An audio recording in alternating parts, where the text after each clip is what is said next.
Chapter 1. Pale emptiness stretched from horizon to horizon before him. Despite the night and the heavy overcast, the world was dimly lit by reflected glow, trapped between clouds and snow. The sun would not be seen here again until the approach of spring, but there was still a faint light.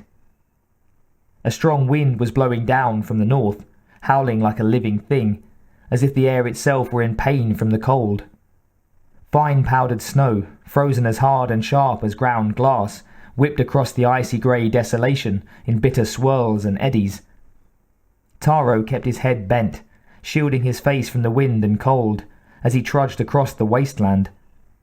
He didn't need to see very far to know where he was going.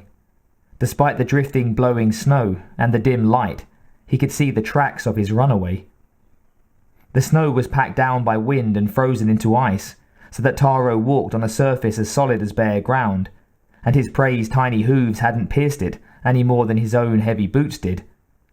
The sharp tips, though, which had evolved to keep reindeer from skidding on the ice, had chipped at the surface here and there, and the tiny marks had caught the snow as it blew across. Miniature drifts had formed in shifting chevrons a few centimeters across, growing from the chips like crystals growing in a supersaturated solution. At the end of the trail, Taro knew he would find his missing reindeer.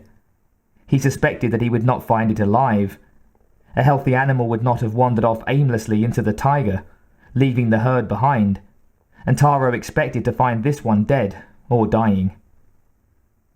Still, it was his duty to find it and to retrieve whatever might be still of use.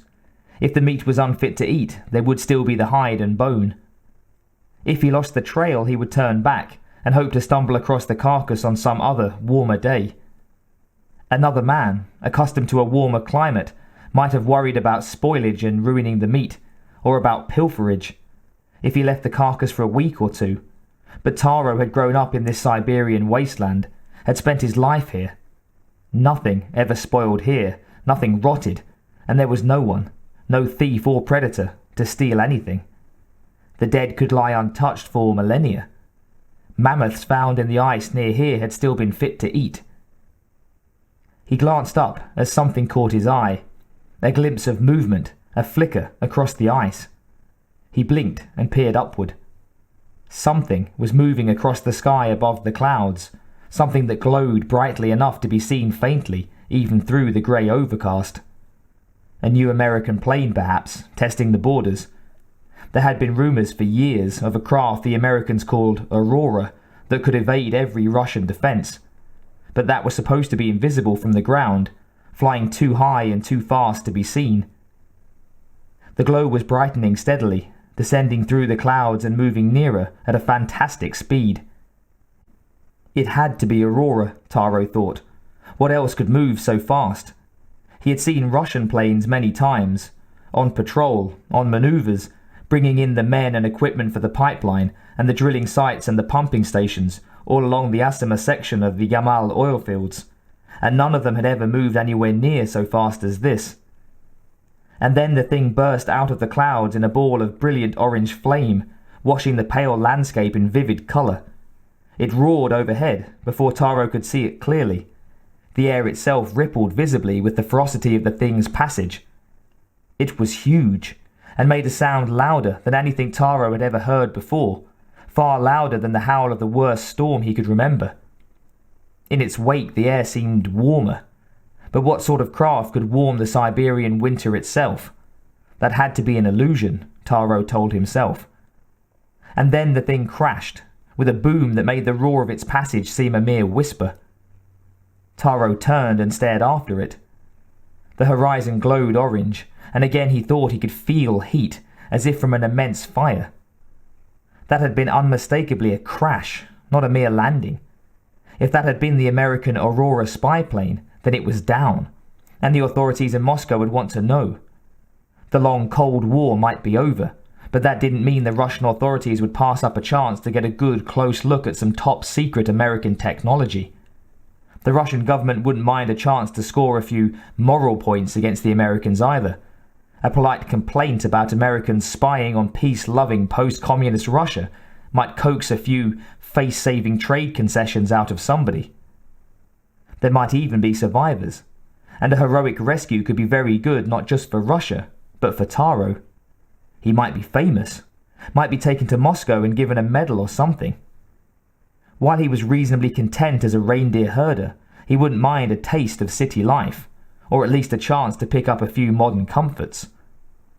If he headed back to the village and the radio there was working, he could contact the army squad stationed at the Asima pumping station, and they could send out a truck or a helicopter. But that would take 3 hours back, and at least an hour for the truck or copter to find the crash site. If he headed to the site directly, though, he judged that he could reach it in an hour and a half or 2 hours. If there were injured survivors, that extra hour or two might be crucial. If there were valuables to be salvaged, he wouldn't mind getting to them first, rather than merely guiding in a bunch of soldiers. He set out across the ice, walking straight towards the orange glow and abandoning his hunt. His lost reindeer would keep. In the Siberian cold, anything would keep. After he'd been walking for a little over an hour, Taro began to notice the warmth more than ever. At first, he still told himself it was his imagination, that he was dreaming that cook-fire heat. After all, the glow had faded away, and he was steering now more by ordinary landmarks. He couldn't really be feeling any heat from the downed aircraft, not when he was still, so far as he could judge, about 2 kilometers away, and when the craft had been down for so long. 10 minutes later, though, he could no longer deny it. He was sweating in his heavy furs. He threw back his hood, and melt water dripped down his brow.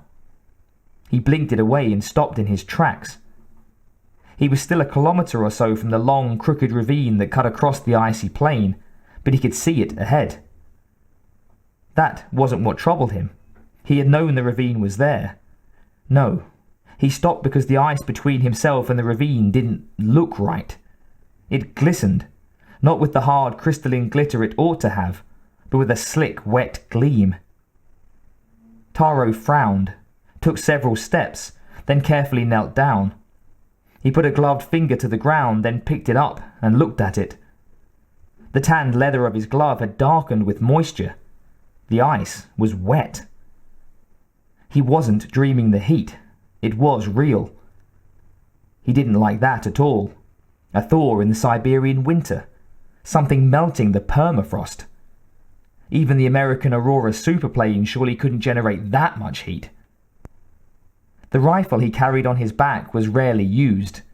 He had it not because he really needed it, but as a mark of status amongst his people. A reminder that his grandfather had fought the Nazis in the Great Patriotic War. There were few predators to defend against out here on the ice, either human or beast. The stories of wolves prowling the vicinity dated mostly from his grandfather's time, and might just be the lies of old men who wanted to reaffirm their own claims to manhood when they could no longer act as men. Taro had, on occasion, fired the rifle in celebration.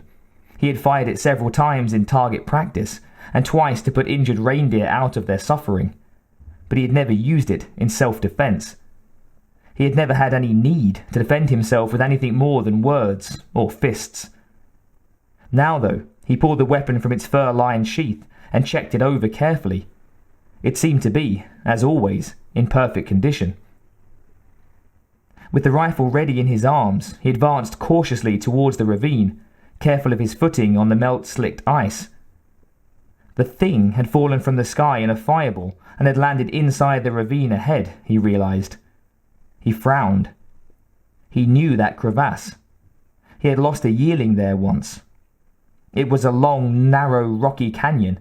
In the summer thaws, it carried a trickle of meltwater north to the sea. In winter, it was as dry and frozen as anywhere else, but too wide and deep for the snow to bury it completely. The edges of the canyon were treacherous. Drifted snow had built up ice and would extend out beyond the supporting rock, and a man or reindeer who got too close might well tumble in and be unable to climb back up the icy sides. If the object had fallen down there, any investigation would be difficult. Taro frowned and slowed his pace. Something flickered, just at the edge of his vision. He turned, startled, and brought the rifle to bear. On nothing. There was nothing there, just the empty plain of ice. Taro blinked and thought he saw a shimmer in the air somewhere to one side. He jerked the rifle over a few centimeters, thinking he must have caught a reflection on the ice. But a reflection of what?